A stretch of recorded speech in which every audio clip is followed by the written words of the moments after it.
Okay, so this is my first video blog talking about Flickering Pixels by Shane Hips. And there is one thing that I definitely agreed with him about. It was actually in the first chapter. He concludes the chapter by saying, "We need both eyes open if we are going to perceive the multitude of subtle forces that shaped our lives. Technology both gives and takes away. Each new medium introduced into our lives must be evaluated." And I just really agree with that statement. We should evaluate what a medium gives and takes away to what our message is. I thought specifically of examples in medieval churches with the illiterate. There was many times, in these big cathedrals, there was pictures explaining the gospel story, and people were able to relate to that just by viewing it with their eyes, with using just that one sense of viewing. They might be able to hear somebody, like a priest is talking, but other than that, they just use their vision to be able to see the gospel message, and that's really good because then, they weren't able to read.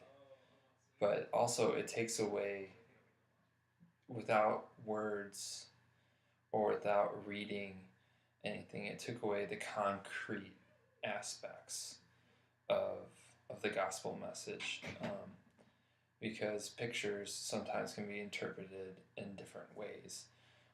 One person might have a different view of something, which can come into interpretation of words as well. In the Bible, there are several different interpretations, but I would think that the the paintings were a little bit more abstract, so not as concrete as words, which can eliminate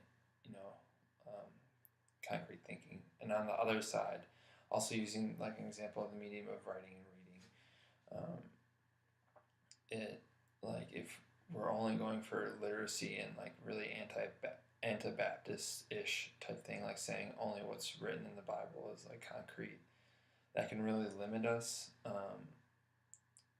and get rid of our imagination and our thought process on Jesus as well. So really, he had a pretty good, I agreed with him on most of his points. There's only one area that I guess I kind of disagreed with him. He's talking about the linear thinking in the U.S. and in westernized thought. He basically thinks, and he has straight up pretty good facts about how the printing press has affected how we view things in our linear thinking. A plus B equals C, the kind of thing that, reading and writing is only concrete.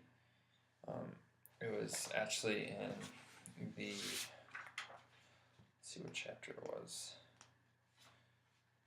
It was in the 4th chapter.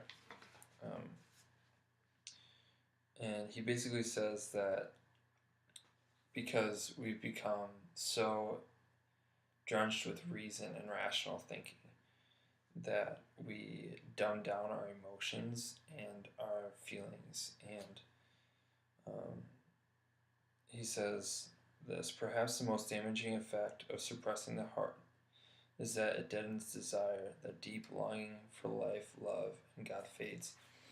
And I would almost argue that now in the West, especially with postmodern culture and with youth, that they're almost reacting to this only solely rational thinking, that it's actually going a little bit more, I guess you can say, easternized, the idea of both and, not fully set in stone type thinking. I think that's starting to come back,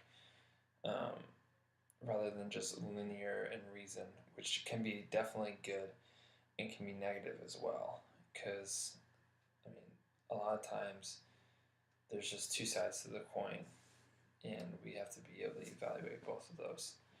So what I kind of took away from these first 4 chapters is, for the final project, is to understand both the positive and negatives about the medium that I'm going to choose to use for the final project, which I've been kind of talking about for the past 4 minutes. So just knowing what the consequences are of each medium, how they're going to be effective on delivering the message, and whether they're going to damage it or make it better, enhance it.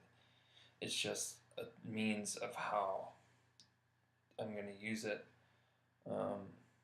whether it would be telling through a story, or whether it be through video or through music or just spoken word. I really need to evaluate how I'm going to be able to use that to portray what message I'm going to bring, and what sentence I would like to use to understand the message. So that concludes my first video blog on flickering pixels, written by Shane Hibbs.